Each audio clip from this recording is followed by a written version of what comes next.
everyone, it's me, Anthony Couch, a guitarist on YouTube. Today I'm talking about how sometimes less is more. I'm actually going to give you 3 ways to think about this, that less sometimes can be more. Now I know that I'm upsetting Yngwie when I say that. How can less be more? It's impossible. More is more. I'm inclined to agree that more times often than not, I prefer the more is more approach. This isn't me. This video, before I get started, isn't a slight on super fast shred playing and cramming in notes versus playing slowly with feel. I'm not weighing in on that stuff. Although if I were to, I like the more is more approach. However, that would probably be a different video for a different day. This is me talking about how I was writing a song. This video itself has actually come from a personal experience that I was having the other day, because I've been getting into writing a lot more. I've been trying to squeeze into my life a little bit more time for creating music, and I've been creating some fusion stuff, some jazzy rock fusion. I've been listening to loads of that stuff, and it's been quite an influence on me. So this video, this composition that I was making, based on, it's not that complex, it's based on 2 tonal centres really. There's the first section, which is F Phrygian, and the second section, which is C Phrygian. There's a main theme for that bit and a main theme for that bit. Then everything repeats, but there's improvisation over the top of it, and it's that improvisation that spawned this idea in my mind. What was I doing? Well, I'm going to give you an example in a moment of what I did when it came to this improvisation. You're about to hear the secondary theme over that C Phrygian, then the key is going to change to F Phrygian, and you're going to hear a blast of the kind of stuff that I was doing.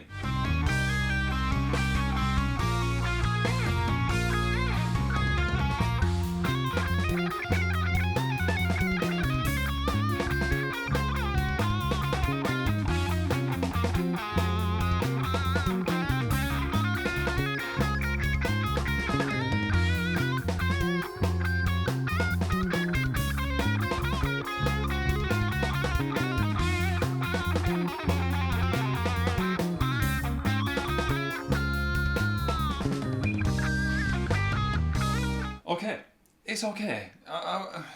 It's just, it lacks direction. I was throwing in the kitchen sink.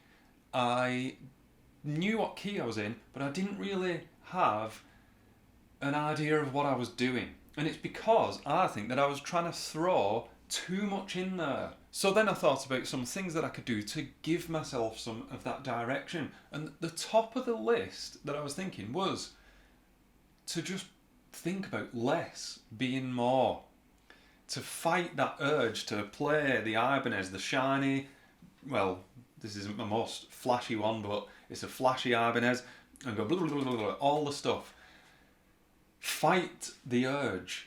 If this is a 3-minute long song, that's going to get quite boring quite quickly. So, as I said, there are 3 things that I thought of to simplify and think about less being more. Okay, and the first one is to hang on a theme. To take a theme and use it, move it around the neck. Make it a very, very simple theme and see how much you can change it, manipulate it. In a moment you're going to hear me playing this kind of a theme, which is a very Phrygian sound. Wherever you play it, anywhere in that Phrygian pattern, I reluctantly say pattern, but anywhere within that pattern, to have a listen. I'll put a little counter how many times I do that ba-da-da-da-da around the neck, and I think it does give direction, and it cuts down the amount of stuff, the possible stuff that I could play and get overwhelmed and throw it all in. Having a theme and having that in mind while I'm playing cuts all that stuff off.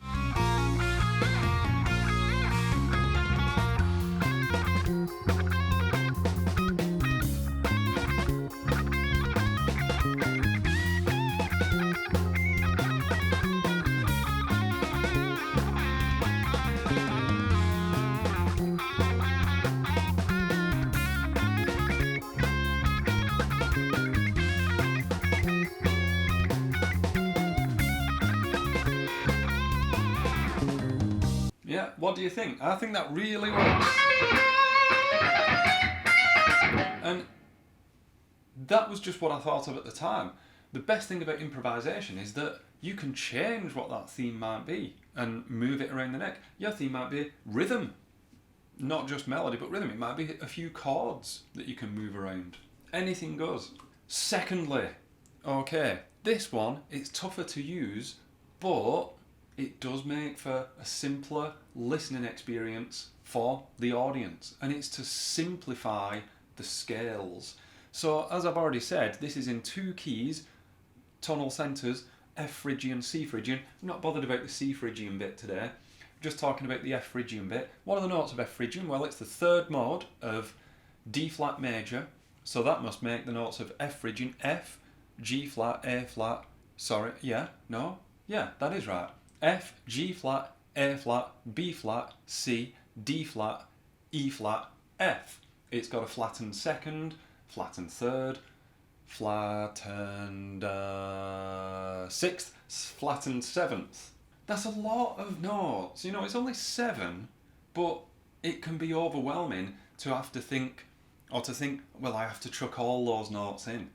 Let's get the Phrygian, the typical Phrygian position up here, and then strip away some of those notes. What are we left with? The minor pentatonic scale. So Phrygian is a minor mode. So within it, you've got this skeleton of the F minor pentatonic scale that you can use. That would be good, and you can use that. But in my example that you're about to hear, I throw in that flattened 2nd. I get rid of some of the other notes. I have now this made up scale. Phrygian minor pentatonic, whatever you want to call it.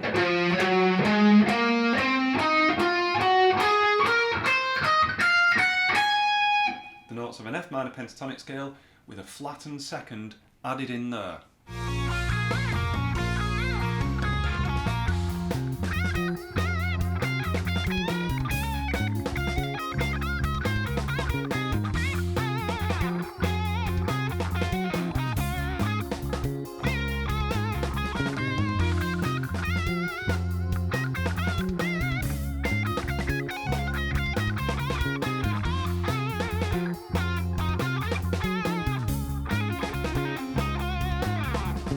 Okay, so you've got hanging on a theme, you've got simplifying your scales, streamlining your playing. The 3rd one is probably the most obvious, and it's to create space. Music is measured in noise and silence. So it goes without saying that silence is just as important. Give yourself some breathing space, especially at the beginning. If you're going to do a long 2.5 minute long improvisation, which I'm intending to with this kind of music, before the theme comes back again and the song ends, leave yourself some room to reach a peak by not starting with the crazy stuff. Give yourself a lot of space. Give your audience a chance to digest what they've just heard. 2, 3, 4, 2, 3, 4, 1, 2. Oh, you'll get it. Here's a better example with the actual track.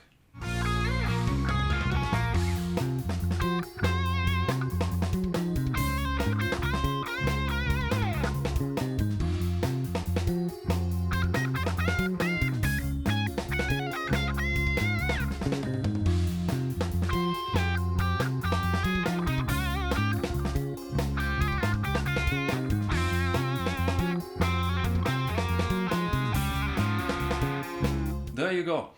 Create little themes that you can use to move around the neck and give yourself a sense of direction, cutting off all that being overwhelmed by the possibility of notes that you could play. Number 2, simplify the scale. Cut off some of the notes. You might not like all the notes the way they sound against your chord or your riff, but at the very least, again, it cuts off unneeded stuff. And then make space, being the 3rd one. Don't be afraid of letting your audience hear the backing track for a bit. You don't have to play all the time. Thank you very much for watching. I'm going to give you a little bit of a snippet of this track that I was working on, just to put the feelers out there, because I know that the true couch potatoes watch these videos to the end. So to thank you, to torture you for watching till the end, here's further torture by showing you a little snippet of this track. What do you reckon? Bit fusiony? You know, I used to be a metalhead, me. I'm getting old. What am I turning into? I don't know, but I'm liking the journey. Anyway, thanks for watching. I am Anthony Couch. I'll probably still be Anthony Couch tomorrow and the day after and the day after. Thanks for watching. See you in the next video.